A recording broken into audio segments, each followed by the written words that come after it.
Hey y'all, welcome back to my channel. My name is Belle and this is the Belle Perspective, and today we're going to be reviewing Love and Marriage Huntsville.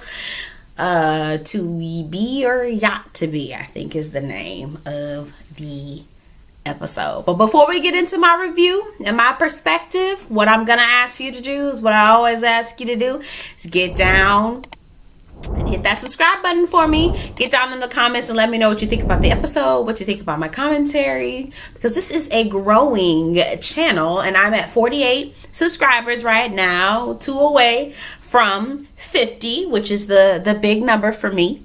And I know that's a small channel or a small number compared to all the other people, but hey, it's big for me. So go ahead and hit the subscribe button. Get down in the comments and let me know what you think about this episode, and we will take it from there. Let's get into my commentary. Okay, so we're still back in Destin, Florida. The family is on vacation. Miss Vanessa finally gets there. And so they're about to get on this beautiful yacht. But it was nice. It was real nice up in that yacht. Real nice. And Melody was trying it. I'm not gonna lie to you. Now, here's the thing. Here's my thought. Mel, if you're going to invite Martell to be on this trip, there's no need to be throwing jabs and being shady towards him, because she basically kept making references to him being broke, right, and not having no money.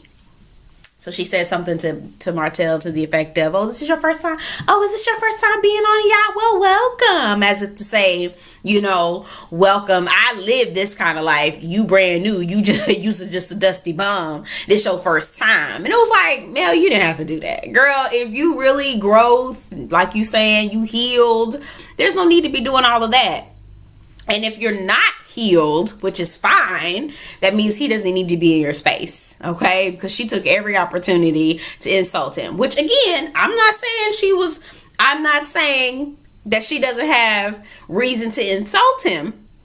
What I am saying is that somebody that truly is healed would not take the opportunity, even though it presented itself. Anywho, so they get on this nice yacht, real nice. Everybody's like, "Oh,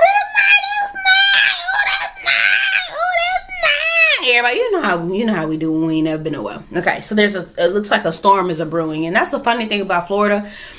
It'll be real pretty outside for about a good couple hours, and then hit about 1:30, 2 o'clock. The sky turned black, and it's about to storm. It'll storm for probably about an hour, maybe, and then it'll clear up and be a pretty day again. So they were debating on whether or not they should go ahead and sail the ship or set sail, because they didn't want to get caught up in a storm. So they waited it out. Sky finally cleared, and then they were able to go and sail. And the kids were having a good time. It was real cute. They were having a really good time. Melody said something about, "Oh, Martell, can I play one of my songs? Why don't we play one of my songs?" Now, mind you, one of her songs is about him cheating and carrying on, and he ain't, right? Martell's like, "No, why would we need to do that?" I'm like, "Melody, lead us, please." Melody, please stop. Please stop. The scene switches and we get to Martell and we get to Maurice and Marceau. And let me tell you something. When I watched this episode, when I watched this scene, baby, I was crying. I was bawling. This is the first time that I've ever seen these men really be vulnerable, really be human. And I know that sounds really bad, like they act like they're not human, but the way that they objectify women, the way that they are super misogynistic, sometimes I feel like they don't have a human side of them. It almost feels like dissonance. It's just like, well, what is happening here? It was so good to see them be vulnerable. Maurice had an opportunity to be vulnerable and basically saying, I feel like I have to constantly be strong for Kimmy all the time, and I'm putting up a front because I'm really scared and there's nothing I can do about this, and I really want to fix it, and there's nothing I can do. And baby, when I tell you, when he was saying that, I was like, this is the man that we need to be seeing. And why does it have to take such an extreme circumstance to be able to see this kind of man? And Marceau opening up and being vulnerable and being, I'm like, why does it have to take such a horrible circumstance for them to actually show their human side? And I when I tell you, I was crying. And when so Maurice was asking, like, what should I do for Kimmy? How do I be strong for her and put up the front? Do I, be honest with her and tell her that I'm afraid and that I'm scared? What should I do? And when Marceau said, just be authentic, baby, I was gone. I was in my living room boo-hooing. A beautiful scene, and then they hugged each other and was embracing and just crying, and Maurice just broke. And I just was like, I'm so glad that he had an opportunity to have this conversation with his brother. Sometimes I forget that Maurice is the older brother. I forget that. Baby, I'm so glad Maurice had that opportunity to have that conversation with his brother and really be honest and be open and vulnerable and have. It was such a beautiful scene, and I hate the circumstances. We're still wishing and praying for Kimmy's healing and her moving forward, because man, she has so much more living to do. So back on the yacht, let me pause this, hold on. Okay, so back on the yacht, we're with the family. So Martell, actually it's Melody and Miss Van sitting out. Martell, Melody, and Miss Van sitting outside of the yacht, and they're, just enjoying the weather, enjoying the breeze, enjoying everything. And here comes Melody. Basically, and Miss Marlene ended up coming out. I ain't gonna lie to you, Miss Marlene seemed like she was drunk the whole time. I wanted to be like, Miss Marlene, what was in this cup? She had this cute little bedazzled pineapple cup walking around. I'm like, Miss Marlene, what's in this cup here? I know Miss Marlene was lit the whole time. She had to have been lit. She just was, the way she talked, the way she carried herself, she just seemed like she was lit that day, okay, the whole time, all right? No judgment. It just seemed like she was lit that whole time. So they're sitting down and they're talking about how Martell grew up and the fact that Martell, he was in a single parent home. Miss Marlene was there raising him, and she was like, Martell, she's basically asking Martell, so when I remember you were telling me how you were bullied, and did you ever talk to your mom about these things and how you were hurt? And Martell was like, no, I never went and talked to my mom. And Miss Marlene was like, no, that's whining. I don't need no whining. And Melody was like, well, he's like 8. Like, that's not whining. He's an 8-year-old child. And so here go Melody. Again, Melody. There is no need to bring this up.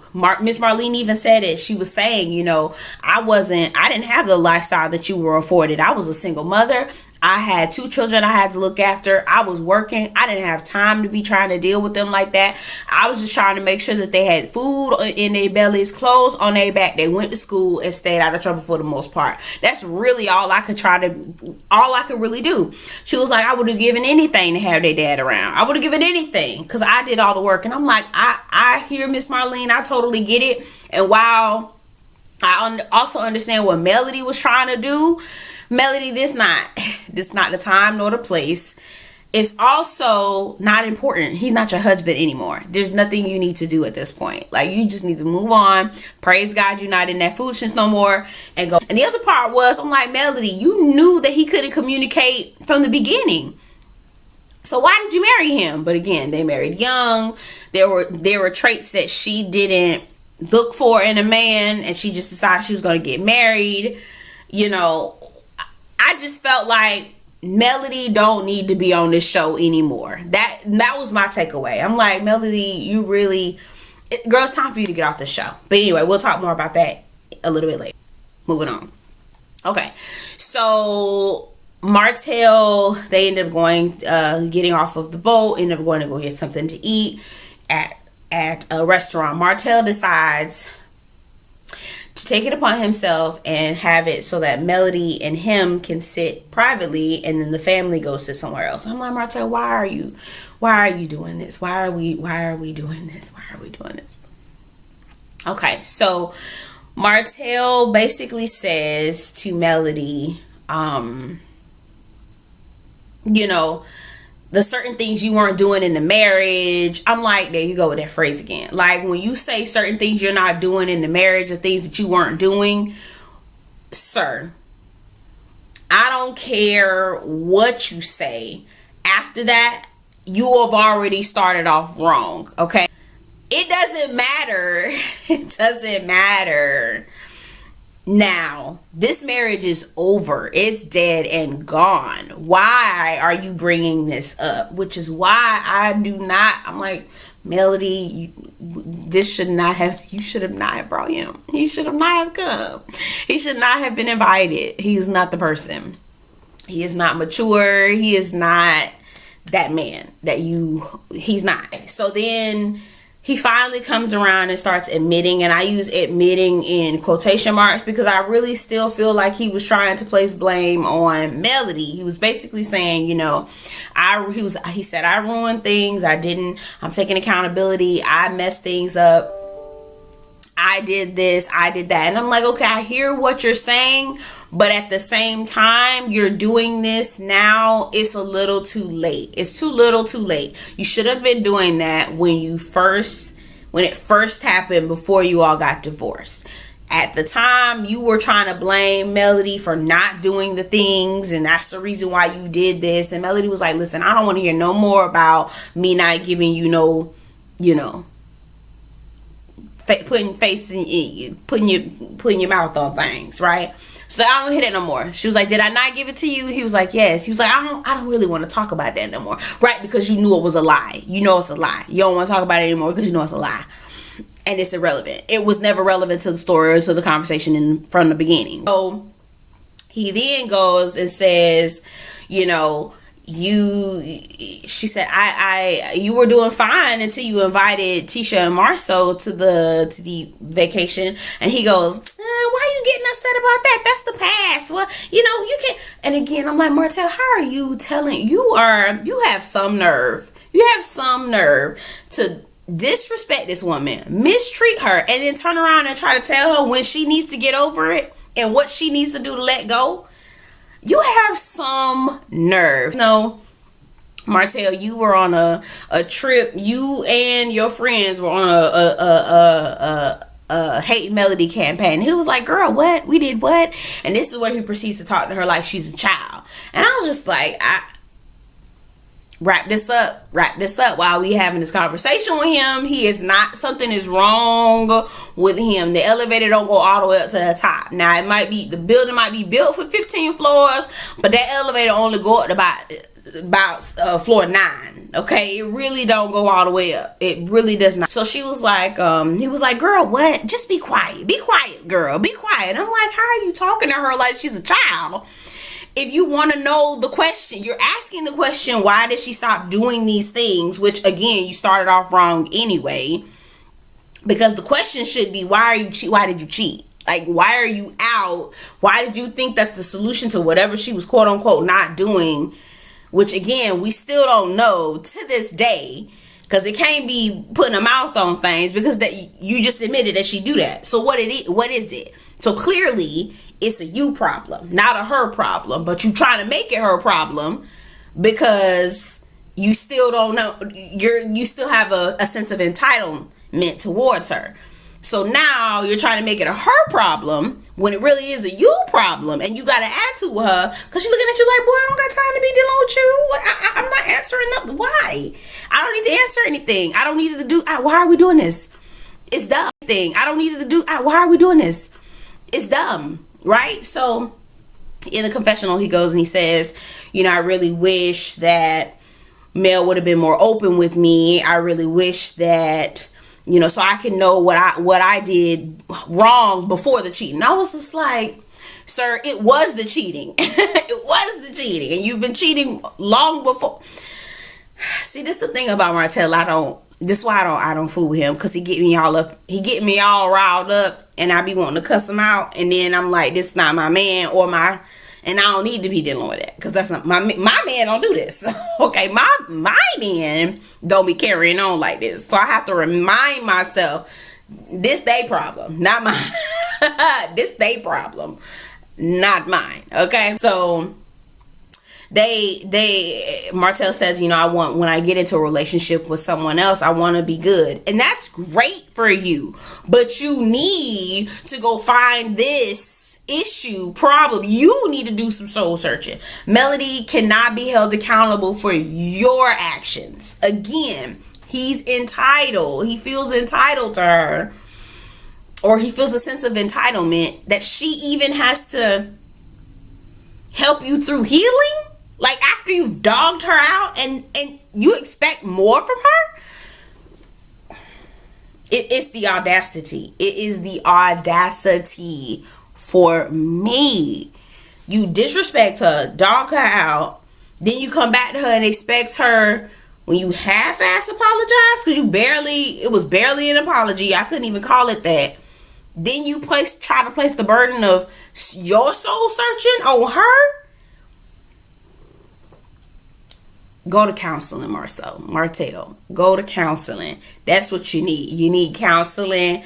You need somebody to help what's going on up here, because this right here, it's not functioning well. It's not functioning well. You're not. It's craziness to me. It's craziness. So the next day, they make it through that dinner. Melody is a better woman than me, because I would have got up, left. No, sir, we're not having this conversation. Our relationship is completely over. And now you trying to figure out how to be a better man. Figure that out with Dr. Francis. I can't help you. I don't even know why you came to me. No. How you trying to figure out what went wrong in the marriage before the cheating? Boo, it was the cheating, honey. It was the cheating. Trust me. It was. Okay, so next morning, Melody's sitting outside. She's enjoying the morning, watching the sunrise. Martell comes in. Child, what the hell he got on? But I'm like, this how y'all dress in front of y'all kids? No wonder why the babies kept saying daddy shorts. I'm like, because he be dressed having them young ass clothes on. So anyway, Martell basically says at dinner, or they're kind of talking about dinner and how things went. He said, you know, I was able to accept your invitation to come on this trip. You know, if I give a little, you should be able to give a little too, and have that one-on-one conversation with me. And I'm just looking at him like, how you got an attitude with her because she doesn't want to sit down with you one-on-one on a trip for the children? I thought you said that this trip was for the kids. It's Melody. I think it's time for you to not be on the show anymore. This show is about Martell and Martell's friends. I just think that it is entirely too toxic. I think it's entirely too much to have to relive this foolishness over and over again, and you don't even get a real chance to really heal and pull away from this. Martell's basically again asking, you know, I want to be a better man. I really wanted Melody to be honest with me, tell me what I did wrong, you know, before I started cheating. I'm like, again, I keep repeating that, but Martell, how are you gonna go to somebody who you did wrong, who you disrespected, called all kinds of names, dogged her out, just was completely just in the worst way, and you going to ask her? That's some audacity. That's some audacity. That's some entitlement. That's some next level. That's next level. That's next level. So anyway, he kept saying, you know, this trip was for the kids. I'm like, if y'all say this trip for the kids one more time, I promise you we get it. I promise you I'm not gonna not know that it's for the kids. I swear to you, I know it is. It's for the children, right? It almost sounds like a little bit of a cover, you know. This is for the kids. This is for the kids. This is for the kids. We get it. I swear, we understand. We know it's for the kids. So anyway, I don't know how or why Melody went on this trip with him, because Martell, he really is not He's not functioning with the full deck, and it's sad. Anyway, those are my thoughts. Y'all get down in the comments and let me know what y'all think. Do y'all think Mel should still be a part of the show? I really feel like she need to quit. It's time for her to go. Time for her to wrap up, because this is just, how can you really heal when you still sitting here with this fool and his foolishness and the mess and the circus? Anyway, in the next episode, baby, Tisha had, when I tell you Tisha had together, so pretty. Anyway, we're going to be hashing up more things about old stuff. So we'll see. We'll talk about it. I'll see y'all in the next one. Take care.